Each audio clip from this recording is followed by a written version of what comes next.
Annja moved quickly but carefully through the rubble of the decaying pyramid toward the southeast corner. The last thing she needed was a cut foot or broken ankle. She stopped behind a large block of reddish stone and peered around it. Light angled across the desert from the camp. Some of the tents were visible. A couple of dark shapes moved among them, casting long shadows. The east face of the pyramid was still mostly in shadow, so she continued on her way, holding the sword low to avoid a reflection off the bright steel that might attract attention.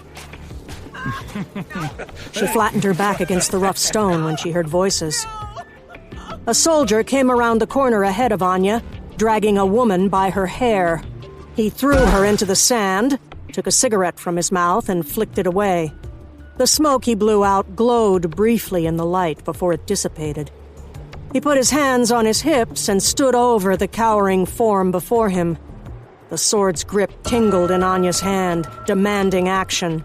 So, you're a smart girl, huh? A college girl.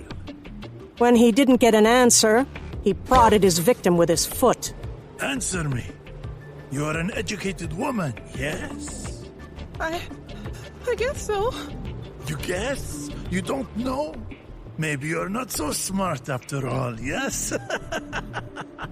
The soldier grinned so broadly that Annja could see his teeth glowing faintly in the shadow. He started to undo the gun belt around his waist. A familiar sensation ran up Annja's arm. The sword wanted blood. I hear you. Be patient. I had many, many women when we were in Khartoum. He tossed the gun belt in Annja's direction. That's it, buddy. Keep being stupid. Keeping her gaze fixed on the soldier, Annja stepped silently away from the wall and moved behind a nearby block of stone. They were all the same. Just nothing. Not like you. He pulled the ammo belt that crossed his chest over his head. Staying low, keeping to the shadow of the pyramid, Annja moved silently but quickly toward the man, coming up from behind on his left.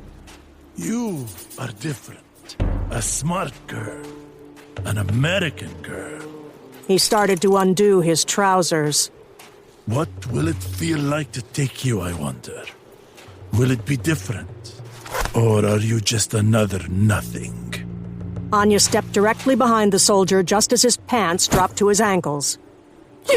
The sword went neatly through his cervical vertebrae and came out through his larynx. It wouldn't do to have him cry out and alert his comrades. Annja grabbed his shirt with her left hand and pulled him over as she yanked the sword free so he wouldn't fall on the young woman. She still cowered against the stones in a tight fetal position, her head wrapped in her arms. Annja knelt next to her and gently touched her arm. She jerked. No!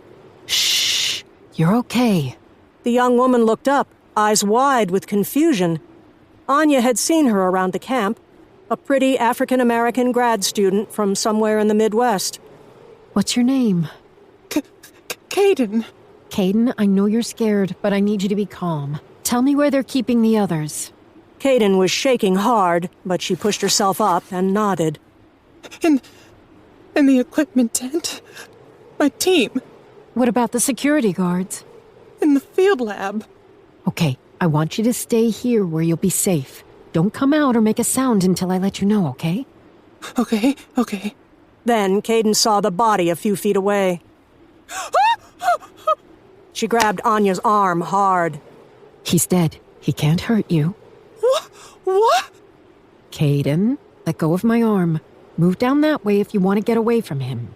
Annja hauled Caden to her feet and helped her get several feet away, then went back to the dead man's discarded gear, buckled on the gun belt, threw the ammo belt over her shoulder, and flattened herself against the wall near the northeast corner of the pyramid to take stock of the situation.